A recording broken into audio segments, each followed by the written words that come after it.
All right, another episode of the Square and Compass podcast. This time I am in Minnesota, which is south of where I actually grew up. I grew up in Winnipeg, Manitoba. So we used to travel to Minnesota and Minneapolis quite a bit back in the day. Worshipful Brother David Allison, treasurer of Braden Lodge, number 168. Thank you so much for being here. That's no problem. Happy to do it. So the reason I got in touch with you is I am a subscriber to the Minnesota E-Mason newsletter, which, by the way, this is off topic a little bit, but any Mason, wherever jurisdiction you're from, take the time to check out some of the different Grand Lodges and even districts and sign up for the newsletters online if you can. I mean, I get the Idaho newsletter, the Minnesota newsletter.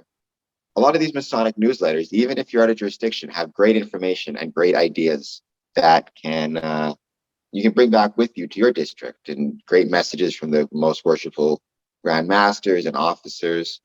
It's well worth signing up, and it's easy to do online. So I'll leave a link to it, but the Minnesota E-Mason newsletter is a great newsletter. Yeah. And that's where I learned about Braden Lodge and their holiday murder mystery, which is past now. The last performance was on November 20th. No, actually, there were two more coming up on the 11th and 18th of December. Really? So in that case, you still have time if you're in Minnesota to check out tickets. Yep. Oh, yeah, I see it there. Saturday, December 11th, Saturday, December 18th. Sorry about that. Yeah, beginning at 6 o'clock p.m. Yep. So that leads us to what I want to talk about is, tell us a little bit about the Murder Mystery Theater, Mr. Goodfellow's holiday party, kind of how your lodge came about, how your lodge decided to hold this event, what it is, and the organization that goes into it. Well, it started a few years ago. One of our brothers had this idea that he wanted to have a Victorian dinner. He didn't really know how that was going to play out or anything, but he thought it sounded cool. And I think it was after third degree, and we were at a restaurant, and we were just chatting about it. And then somebody said, "Oh, a different brother said we could have this dinner at the James J. Hill house." Maybe you guys know about James J. Hill up in Canada. He was from there. But he has like this really old, fancy Victorian mansion just on the outskirts of downtown St. Paul. At the time, it was the biggest house in Minnesota. Still really kept up well. So one brother suggested that might be a possibility, and I thought, no, how would you even do that there? It's like you can't just go there and cook food or whatever. But he worked in catering, and he kind of had a vision of how it could work. So he talked me into doing it, and we looked into it, and the Hill House said, "Oh yeah, we can do that." The tricky part was that we're going to have to charge like $100 a ticket, and I wasn't sure how that was going to go. But we had one brother who was a chef, so he was going to do the food. We had everything kind of planned out with the Hill House. We decided to do it as a Christmas dinner. We hired some Victorian carolers, and this Victorian Santa Claus stopped by. So everything was kind of looking good. We did only end up selling about 40 of our 60 tickets, which was probably enough to almost break even. But it was a lot of fun. We got to see different parts of the house that you wouldn't normally see. Normally, when you go to this place, you're just on a tour, and you kind of go follow your tour guide, and they tell you what they want to tell you, and you see what they want you to see. But this is more like actually being there. You're actually at Mr. Hill's house having this party, and you just wander around more or less where you wanted. So we thought that part was a lot of fun, and we kind of wanted to do that again, but the money was, would people pay for this again? So then I had this idea that, well, maybe we could try it again, but maybe we'd sell more tickets if we did it as a murder mystery. Because I had written a few myself before. I used to run a single social club in the past, and I wrote a few for them just for fun. So I thought, we could make this work, and maybe more people would be interested if, there was something to do there. So we started planning that out. I remember I first announced it back in like Memorial Day for a Christmas Day event. And I had a few people buy tickets. Like one of my friends bought 4 tickets. And I think, excuse me, I believe by July we had sold about 7 of the 66 tickets. And I was like, I wonder if this is really going to work. So then I put an event on Facebook, like an actual event. And then that day, I think like 3 people said they wanted to go. And then the next day, 4 people wanted to go. The next day, another 7 people wanted to go. Then 134. And the next day was 11,000. Kind of blew up at that point, and then another 12,000 the next day. So suddenly it kind of had gone viral. So we had like 27,000 people said they wanted to buy our 66 tickets. So at that point, we're like, maybe we should have some more dates. And that was kind of fun because then we did talk to the Hill House, and they said, yeah, you can have some more dates. So we scheduled 2 more. And I was a little worried. I didn't want people to just like whoever had the fastest computer was going to snap up the tickets. So I actually made people, I created a little puzzle online. They had to solve the puzzle before they could buy tickets. And even with that, we still sold out both those dates in 5 minutes at $100 a ticket. So that was quite fun at that point. So to what extent are your ticket buyers Masons or people connected with Freemasonry, or to what extent are they members of the public? At that point, very few people were Masons. I pushed it out, on Mason groups, but also just some other groups as well. And, just kept getting forward and forwarded. And most of those people, like, had never even heard of Masons. They just liked the event. Today, though, when we're selling tickets, we do have quite a few Masons that are buying them. And, do you find that those non-Masons who are attending is an opportunity for them to learn more about Freemasonry or your lodge in particular? And just what does it also mean to the membership of your lodge to put on this event every year and have to work with each other and organize this kind of exciting event, over the last several years? It's not something that really highlights Masonry specifically. What will happen is when people buy tickets, it does bring them to our website. And then from there, they do have the opportunity to like check out the website and see what they want to learn from that. We did have, I thought we might get more, but so far we've had one brother who joined us specifically because of that. He bought tickets to the event, thought this looked cool, wanted to know more about Masonry, and then ended up becoming a Mason. I've had a few other people kind of ask about it, but not really follow through. I find that's kind of typical with a lot of events. People are like, oh, sounds interesting, but I'm busy. For the brothers themselves, though, I think it's been a really good thing. Because what will happen is we'll get a lot of people involved. And I think some of them probably wouldn't do a whole lot else if it wasn't for this. Our particular lodge is kind of an unusual one that we do have a lot of actors and Renaissance Fest people and just, artistic types in general. So that kind of lent itself well to this event. And this is something that kind of helps solidify the brothers a little bit by giving them something to do, something that they enjoy doing. A lot of them in our particular lodge are not really drinkers. So going out to the bar and stuff isn't something that, attracts a lot of our people to show up. If we had to go out shooting, there's some people that like doing that, but but our particular lodge, this really does help because we do have a lot of those artistic types. One thing I really love that you said, near the start of this interview that I want to focus on, you mentioned you were out after a 3rd degree and somebody said, hey, what if we did this?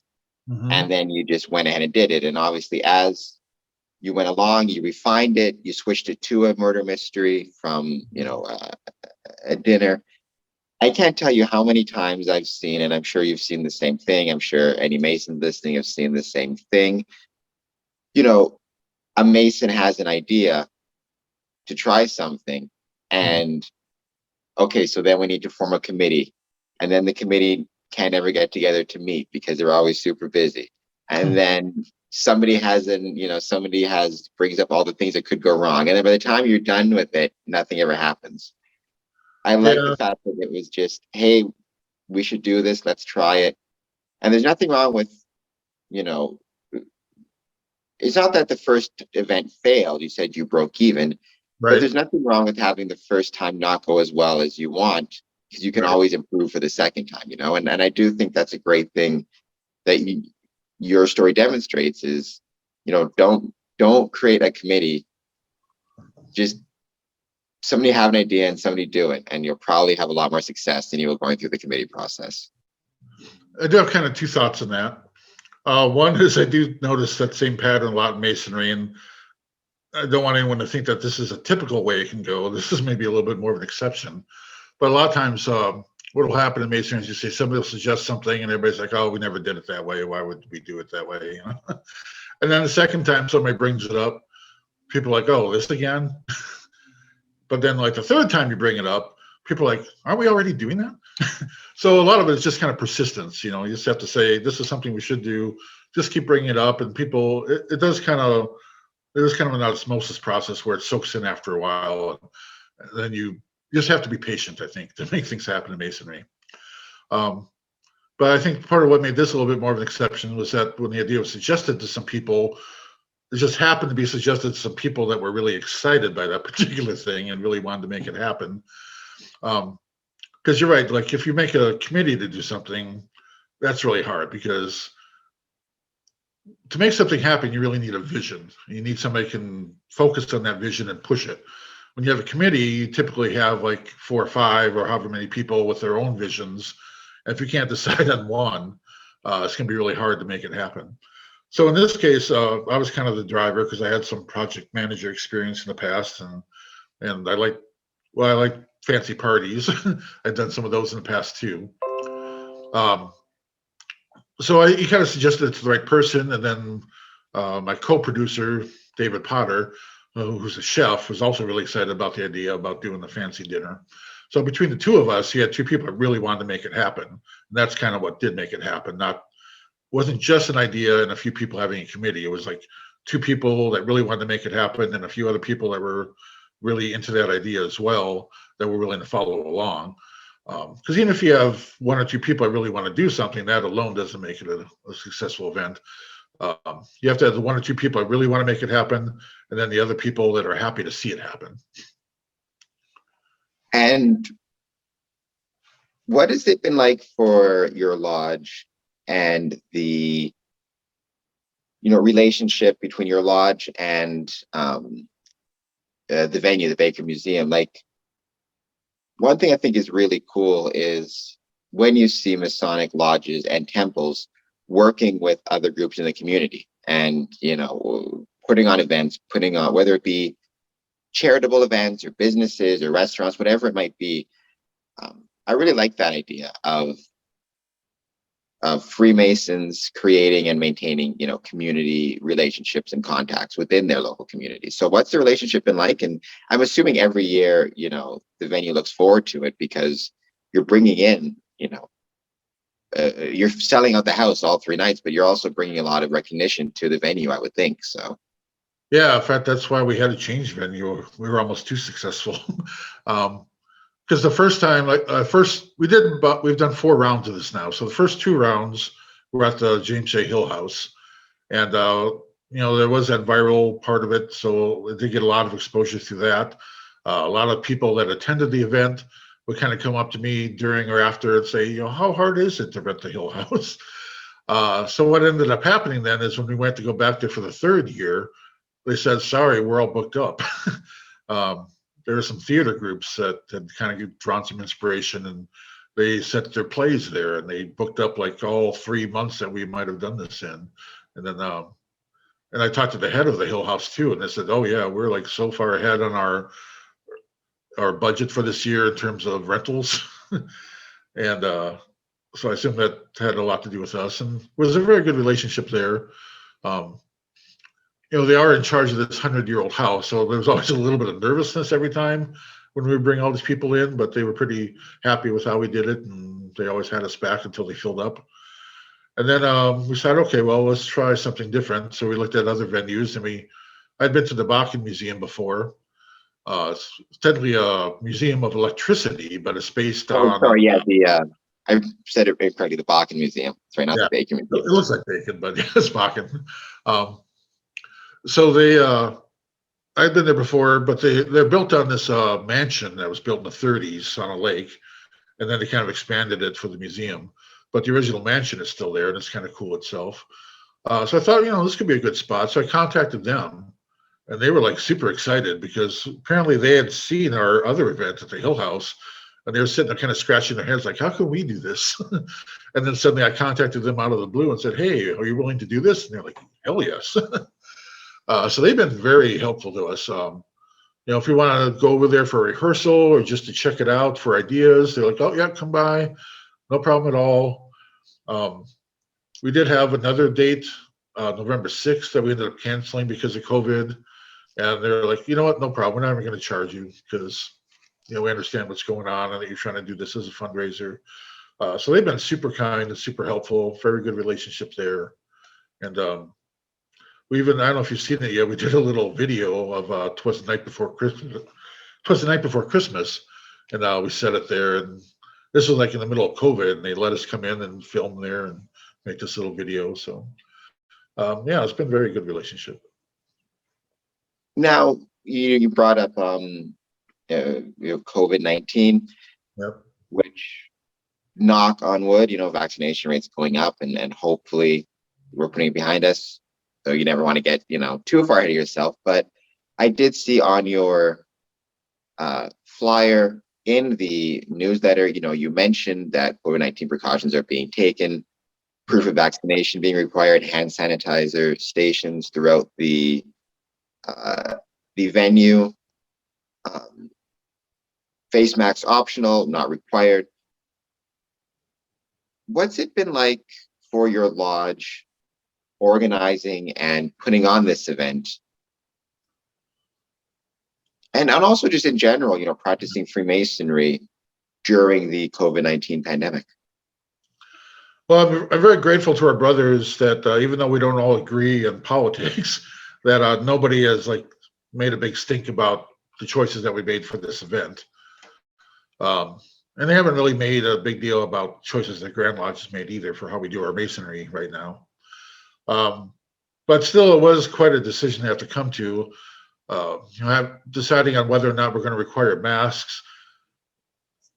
Minnesota right now is kind of a hot spot at COVID, so we're ideally, to avoid that, we would wear masks, but because there's 5 courses of food and people are drinking, you really can't have your mask on the whole time. And because of so much eating and drinking, it's like at best you'd have it on for half the time. So we decided just not to require it because it was just going to be so complicated, like mask on, mask off, mask on, mask, it'd be kind of ridiculous, I think. So we did have to make that concession. And then as far as vaccinations go, we talked about that as well. And there were some different thoughts on that. But we thought, we're going to have people together without masks it's like a 4-hour event. We're going to do what we can, but just because it's such a kind of high risk event, we're going to go ahead and require vaccinations. And then, there's going to be some pushback there with the audience. We did only have one person specifically say sayonara, but we assume that it probably does affect ticket sales as well. First off, anybody that isn't vaccinated simply won't buy a ticket because they can't go. And then maybe other people, even if they were vaccinated, maybe just politically, they're like, well, yeah, but I don't like the idea of requiring it. So there was kind of the effect, I think, that we might have alienated half our audience with choosing either way. Had we not required vaccinations, then people might be like, oh, that's too dangerous, I'm not going to go. So it has hurt our sales a bit, I think. I think we're probably maybe just going to break even on this one. But isn't that always kind of I think that's every Grand Lodge, from the Grand Lodge up to the lodge level is, trying to walk this tightrope of how do you respect the personal feelings of the individual members or the community for that matter, but also, be respectful of whatever the law of the land happens to be in the state, in the country, in the municipality, and trying to be respectful then also, or keeping the membership safe. it's, you know, it's definitely a high wire act, whether it be within lodge or in a larger community setting, like, you know, the Bakken Museum. But, you know, I think credit to your lodge and credit to yourselves for, you know, trying to figure out how to do this as safely as possible, but also, you know, maintain these type of events. Um, was there any nervousness amongst your lodge about holding the event at all while COVID was going on, or was the lodge just excited to once again be putting on these performances? Well, we actually made that decision back around May, which was the time when vaccinations were first coming out widely, and the case numbers were dropping, and nobody had heard of Delta really yet. So we're like, okay, everything's looking good. Seems like life's getting back to normal. Should definitely be there by late in the year. So let's go ahead and do this. And then shortly after we made all those commitments is when Delta started happening. And we're like, oh, how's this going to go? And even back in like September, October, numbers in Minnesota were going up. But it's like, well, that's okay. It should peak around October and then start dropping off again. And by November, we should be fine. And that's not what happened. Instead, the case numbers just kept going up. So that wasn't good for us. And the other problem too is, I guess I'm not sure how the rest of the lodge felt about it, but because I'm the person who mainly does the publicity and the marketing on it, I just kind of kept holding off. It's like, I don't want to like advertise this event of all these people getting together in a room when COVID numbers are still really high or still going up. So I kept thinking, well, I'll just wait till they go down and then I'll start pushing it. And that just didn't happen. So it's kind of hurt our marketing a bit because I feel a little bit guilty about trying to recruit all these people to go to this event when I feel not as sure as I did at first about how safe it'll be. But, you know, we're going to do the best we can. And now, you know, there's some pills that are out with, you know, that'll help you if you do get it. People get booster shots. I'm still hoping case numbers will start dropping a little bit by December. So I'm hoping we're going to be okay. We did cancel the one already. I'm hoping we won't have to cancel anymore because I'm thinking we can hopefully just go ahead and push through these two. But there's definitely still some nervousness there. I think that nervousness, though, is pretty common everywhere. I mean, for anything, you know, even going to the theater, the regular theater, right? It's Right. People are excited. I mean, I think people are excited but nervous, and it's trying to find that balance. You know, I've talked about it many times. You know, I've started traveling again pretty frequently for this podcast. I'm going to be in Mexico shortly with the Grand Lodge of Washington State. But, you know, the only way I'm able to do that comfortably and safely for myself and others is, you know, that I got vaccinated. So that's my plug to get vaccinated. You know, we talked, though, about the challenging times that we live in 2021, soon to be 2022. But, you know, it was also a pretty challenging time in 1931. So I understand where, you know, Mr. Goodfellow is holding his annual holiday party at his West Winds mansion. This will probably be his first one because it was finished around 1930. So it's his first one. It's exciting because you've got, you know, the governor is going to be there, Yep. Captain Billy Fawcett, his lovely wife, Annette. Yep. But these are still, you know, 1931 is troubled times. Amidst the glitz and glamour, crime and danger are never as far away as we tend to think it is. Yeah. In the days of prohibition and financial strife, dark deeds can even bring murder to a cheery Christmas party. So that sounds quite exciting, but quite scary for the poor guests who will have to solve this, help solve this murder. How did you come up with the theme, with the idea? Like, why the 1930s? Why, you know, how did you come up with the guests, the luminaries, the time frame? What is it that made you focus on that particular time frame and that story? Well, the 30s were kind of natural to the Bakken Museum because, like I said, the museum was, or the original mansion was finished in 1930, and then Mr. Goodfellow, I can't remember if he moved. I think he moved out in 1941 and died not too long after that. So there was kind of just that narrow range of possibilities where he would have been holding a party. The first one we did was actually set in 1936, and then we're actually kind of doing a prequel now. But as far as the guests go, I was just kind of doing research in Minnesota history. Who were some of the notable people in town at that time? The first murder mystery I did, we had like 6 suspects, and I believe 3 of them were real people, and 3 were just made up. And then the second one we did, I think most everyone was made up. But then when we started doing these, I decided, it's kind of fun to do the historical figures, because not only does it give you some good ideas, I like to say truth is stranger than fiction sometimes. Like some of the stuff you couldn't actually think up what actually happened. But just looking through them and seeing their stories, and I feel like it's kind of beneficial to people attending, like, oh, you get to actually find out some stuff about Minnesota history. But for me, it was also kind of makes a fun puzzle in a sense, in that how can I take these very famous, notable luminaries of Minnesota history and turn them into murder suspects? What kind of dirt can I dig up on them that would make you think that they might kill somebody? And yeah, spoiler alert, somebody does die. But yeah, that was kind of fun. Just the mansion itself determined the period, and then just looking through history, like, oh, this is an interesting story. This is an interesting story, and I think I want to incorporate this person's story into our story. That'll be fun.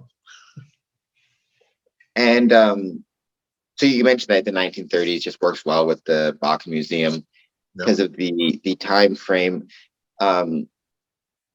Do you find like I'm sure for the characters and for the cast, they're dressed up in 1930s appropriate dress. Do you find any guests or I think the majority of the guests do dress up. Something like 1930s? Nice. That must add a lot to the ambience of it all. Where did you find the costumes for your cast? We don't. I just kind of leave it to them, and a lot of them are actors, just creative people, and they just either already have it or they're willing to go get it, just to add it to their own wardrobe. It's very, very cool. And you mentioned that, is it just by happenstance? Like how is it that your lodge came to have kind of be kind of an actor's lodge or an artist lodge? Is it just happenstance, or Yeah. are you located in like a theater district? Because that's really neat. I mean, it does seem that over time, certain professions, especially back in the day, I'll speak for Windsor, would congregate in certain lodges. Like you have a policeman's lodge, you have a firefighter's lodge. In Detroit, you had a lot of auto worker lodges. Yep. But I never heard of like an actor's lodge before. That's interesting. Well, there's a lot of I hear a lot of railroad lodges in Minnesota. We've got a railroad lodge here. Our very first, so the oldest lodge in Windsor dates to 1854, and that's Great Western Lodge, named after the Great Western Rail Line. So yeah. And James A. Hill lived here, so we have a lot of railroad people. There's a funny thing too. I've like side note about James A. Hill. Part of the reason too that we ended up there, I don't know if you have seen a picture of James A. Hill, but in the mansion there's a picture of him when he was kind of a young man. And the first time I went there and I walked in that room and I saw that picture, I looked at it like I cannot tell that is not a picture of me at that same age, because I apparently have a pretty good resemblance to James A. Hill. I even use a picture of him as my icon at work. People are like, "Is that you?" I don't know. So that's part of the reason too that it kind of felt natural there, because I played Mr. Hill then. But as far as your question goes, in the past, I understand. I think even Braden was considered a railroad lodge at one time, and was considered a Filipino lodge at one time. And it's really just kind of a matter of people and connections. You get that one person in, however they got in, but they're that person that has all these other connections. And I've been a Mason 24 years now, and I brought in one of my friends who actually joined. But sometimes you get that person who brings in 10 friends, and then they bring in some of their friends, and it's just that one person that can make that big difference. And I think in our case it was a guy named Ray Hayward, and he brought in a bunch of people, and they brought in a bunch of people, and you get that one Renfest person, and they bring in all their friends, and suddenly you have a different kind of lodge. So going to the practical side of it for anybody in the, in your area in Minnesota. Where actually is Braden Lodge located? I know, so I know Minneapolis. Are you, so yeah, where's Braden located within the state? Well, we were located for a long time in St. Paul at a place called Triune Lodge. But then around 2014, I don't want to say conflict per se, but they wanted to raise their rent and had some other expenses in, and we decided it wasn't something we could afford anymore because it is a really nice building.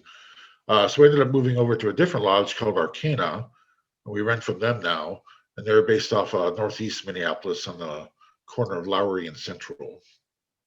Okay, so if you're in that area and you're a Mason or you're not a Mason, but you want to have a great night trying to solve a murder. The next two performances, December 11th, December 18th at 6 p.m. Where do people go to find tickets, get more information, all that good jazz? And I'll leave links in the description as well. The tickets are available off our website, which is bradenlodge.org/murder. And then you can pretty much find out everything you need to know about the murder mysteries there. We actually do them, though, at the Bakken Museum, which is located more on the west side of Minneapolis. And then we're actually renting another lodge, Lake Harriet Lodge, to use their kitchen to make the food and then transport it to the museum. So it's kind of spread out there. But yeah, if you're interested in Braden Lodge in particular, not specifically the murder mysteries, we do actually meet there every Thursday night. So we're either having a meeting or we're just having a fellowship night where we just sit around and eat and drink. So people are always welcome to stop by any of our open meetings. Or if you're a Mason, you can come to any night. And if I do recall correctly, you are interested in signing up for the murder mystery. You mentioned you have 5 courses, appetizer, salad, soup, entree, dessert, but you also try to accommodate any dietary restrictions. So do you just if you have a dietary restriction, would somebody let you know when you're getting the tickets? Like, do you leave a comment or contact you guys? Yeah, when you buy tickets, there's a little form you fill out with your name and your email, and then there's a section at the bottom where you can specify if there's any, if there's any dietary restrictions or if there's like another party you want to sit by. So then I take note of that, and then when I put the seating chart together for the night, I'll make those notes for our chef. So for me, the fun part of this is the puzzle of figuring out how to do the murders. For him, the fun part is the puzzle of how to figure out all the different dietary restrictions. So you might have 3 vegetarians and 2 gluten-free people, and somebody can't have mushrooms, and somebody can't have shellfish, and and how do you make all that happen over 5? I mean, and just thinking about it, and we kind of touched on this a little bit, like the logistics that goes into organizing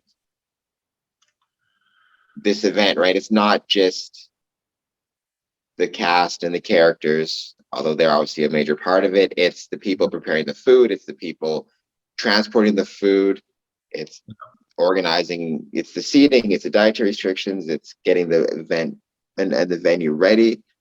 Just like how many members of your lodge does it actually take to put this on? What's it like in terms of, I'm guessing you guys have to start, first thing in the morning cooking to get ready for 6 p.m. Yep. Like, just what is it like gathering the volunteers to make this a success?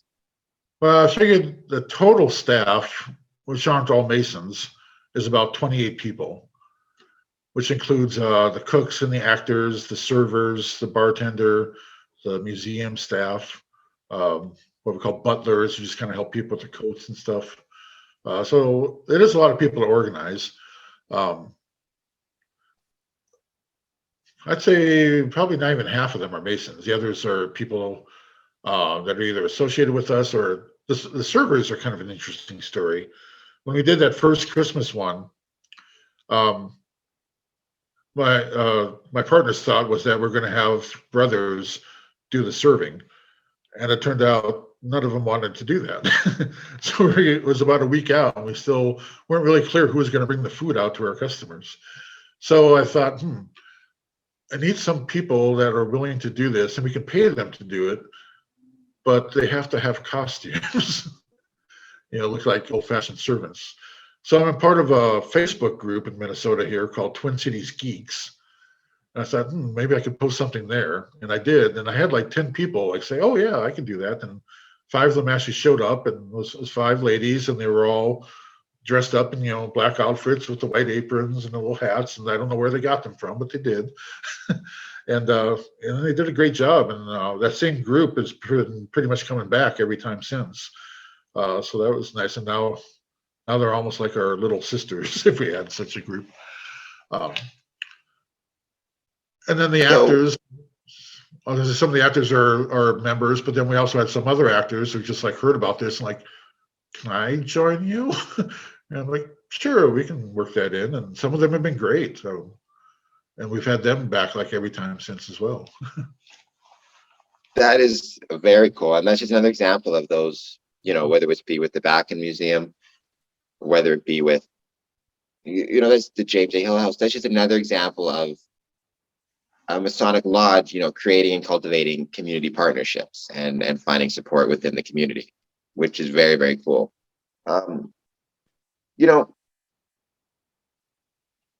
What advice would you have for Masonic lodges or groups looking at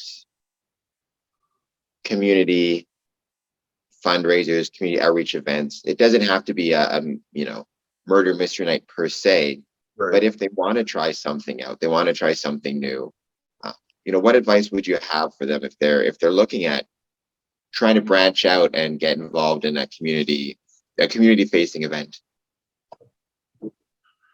It is tricky. I wouldn't necessarily recommend people all try murder mysteries because that does require kind of a specific skill set that we just happen to have. But I think for anything, I would just kind of recommend, if you have an idea, find at least 1 or 2 other people that think that idea sounds really fun to do, no matter what happens. So if you want to go out shooting or you want to go bowling as a fundraiser event or something, as long as you have 2 or 3 people, maybe even 4, who all think this is a great idea, and even if we don't make any money at it, we're going to have fun. That's the place that you start. If you have an idea but nobody else wants to do it, you're not going to make it happen. But if you can go out there, and you can't necessarily assume that, because I've done that before and made that mistake. You can't assume something's going to be successful. Just because it sounds fun to you doesn't necessarily mean it'll sound fun to other people. I've certainly had things I've tried to do that flopped. But because you don't know if it's going to flop or not, you just have to make sure that you're going to have fun doing it and hopefully not lose a lot of money the first time. So you find a way to kind of do it cheaply. I can't remember who said it, and I can't remember the exact phrasing of it either, but somebody pointed out that no complicated system ever came into being as a complicated system. The only things that work are things that start out simple and then they get more complicated as they go. So if you want to do something, try to do something as cheap as you can that'll hopefully make money, but you don't want to spend a lot of money because you might lose it. Find people you're going to have fun with and do it. And then you might have to do it 2 or 3 times because it will grow if people are having fun. If you're enjoying it, the people that go to enjoy it, they'll tell other people. Other people will see that and they'll join in. And like I said, the first one we only had 40 people. Next one, we happened to get lucky and it sounded fun to people and it kind of exploded virally. And that maybe could happen to you if you have something that sounds really fun. If it doesn't, tweak it. Like I mentioned, first time we didn't do it as a murder mystery, second time we did, and then it worked. So the big thing is, just have fun, keep it simple at first, and be willing to fail and grow. Be willing to fail and grow is very good advice for anything in life, but certainly for Freemasonry. I really appreciate you. I mean, this was put together really fast. I just got in touch with you yesterday. Yeah, late at night yesterday too. And first thing this morning, we're doing this interview. When is your next lodge meeting? I know you mentioned you meet every Thursday. So is the next one coming up a fellowship night, or is it? Next one is our what we call our annual meeting, where we do our voting on officers and do some annual budget reports. We're going to try to sneak in a third-degree rehearsal as well. So that's going to be kind of a busy night. And then we do a third degree on Saturday, the 4th of December. Our December schedule then is we do our installation on the second Thursday. Third Thursday is our Lodge of Sorrows. Fourth Thursday is what we call our cheese and cracker night. And then we start the new year in January. I wish you best of luck with all of those. Cheese and crackers is wonderful. I love cheese and crackers. So it would be a fun night, I'm sure. And hopefully one day I'll make it to Minneapolis, Minnesota, and it'd be terrific to get to visit your lodge. And maybe next year, who knows, I'll find myself taking part in a murder mystery at the Bakken Museum, trying to help you solve the murder of I'm sure some very important person. Any hints? Can you give anybody any hints going in if they bought tickets already? Sure. The person that gets killed is somebody who I actually had to make up, because there's no actual historical person that was killed at a party in December in the way that this person dies. So that part I had to make up, but all the suspects are real people, and some of the other people are real people as well. I'm going to pick, I think it was Governor, I'm going to say Captain Billy Fawcett. A name like that guy sounds pretty sketchy to me. I think he did it. You're right and you're wrong, because he actually was the killer in our first murder mystery. But this is a prequel, so he's still innocent at this point. And he's actually not one of the suspects. He's actually the investigator in this case. Wow, he fell from grace. Yeah. So in 1931, he's an investigator. And by 1936, he's the murderer? Yeah, he got divorced during that time, and that didn't go so well for him. Wow, poor Captain Billy Fawcett. I feel bad for it. So, yeah, because it says here, Captain Billy Fawcett and his lovely wife, Annette. So I guess things don't work out too well for Billy Fawcett and Annette in the, from 31 to 36. No, they get divorced shortly after this party, and something happens at this party that will explain why. I mean, wow, the 30s were rough all around, the Depression, Captain Billy Fawcett getting divorced. Got real in 1930s. It did. There were like a lot of labor conflicts back then. And one thing I didn't expect to find in my research was that, you think of Minneapolis as a very progressive city today. But back in the 30s, it was outside of the South, it was like almost the most racist city in America. It was actually considered the anti-Semite capital of the U.S. And they wouldn't even let Jews live in the city of Minneapolis, which is how one of our suburbs kind of got started. And they weren't too fond of minorities either at that time. So we do play into that a little bit, highlight a little bit of that in our story, just so people are aware of it. But yeah, it's changed a lot over time. Everything changed over time, and everything it can take a while, but things tend to get better. Knock on wood. My condolences to Captain Billy Fawcett and Annette on the coming troubles they will face. Yeah. And my sympathies to whoever the poor murder victim is. I hope the murderer is brought to justice swiftly by your guests. Well, I'll give you a hint in that nobody really misses this person after he dies.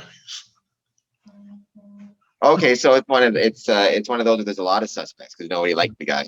Yep. That sounds very much like my funeral. If anybody ever murders me, there'll be a lot of people who have motive, I'm sure. Actually,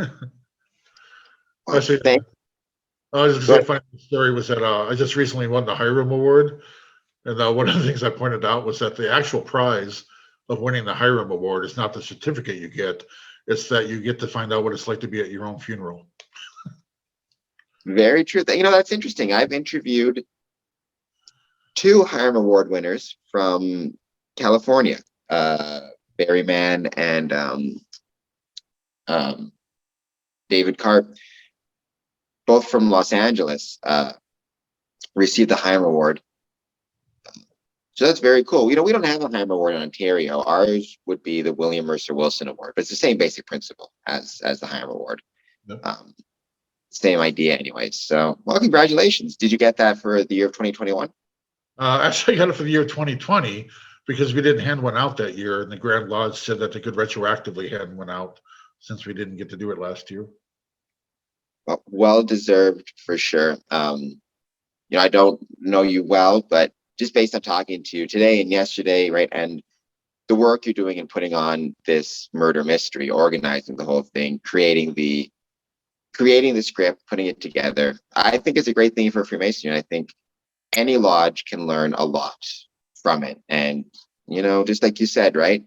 Mm-hmm. Try something. Don't be afraid to fail as long as you do it better the next time, If you don't have a time limit here, one other quick story.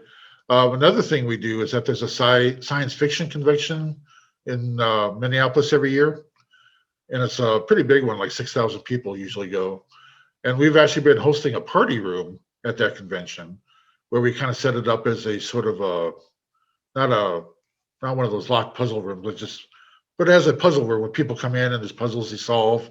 When you solve the puzzle, it tells you something you have to go find in the hotel. You find that, bring it back, and then you get like a badge ribbon that's a clue. And when you get all three of them, then the three clues fit together to give you the password to our back room where the rewards are. And that's kind of another thing where it's like it's not exactly Freemasonry. I mean, it's science fiction, puzzles. I mean, there's no Masonic connection other than the fact that Masons are doing it. But the fact that we're just out there doing it in a very kind of public view, and all these hundreds and thousands of people are seeing us doing it. We kind of feel like that's good for Masonry too, because one time, I know probably Canada too, but in the U.S., this symbol, the square and compass, back in the early 1900s, only the Coca-Cola symbol was more recognized in the U.S. And I don't think that's true anymore. And Masons kind of doing their things in their little rooms, and people, you ask, you say you're a Mason, people are like, oh, what do you guys do? And we're like, it's hard to explain, But I think it's just good to do these murder mysteries and the science fiction convention and some other stuff we do, just to be out there, let people see. And if people see you out there having fun, then they'll be like, oh, maybe I want to do that too.